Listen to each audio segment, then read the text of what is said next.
Sa experience mo, gaano katagal bago ka labas ng isang kanta? Yung from conception to actual recording?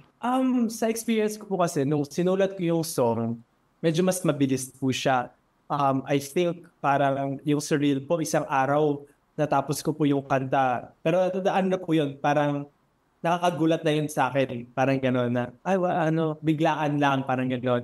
Yung kaibigan naman po, medyo nasa 80% a day. Tapos nag-break ako ng matagal, parang a year, ganyan, or a few months bago ko pa natapos siya fully. Tapos po, syempre, conceptualization, mga months din po yan para ma-finalize mo talaga kung ano yung gusto mong mangyari.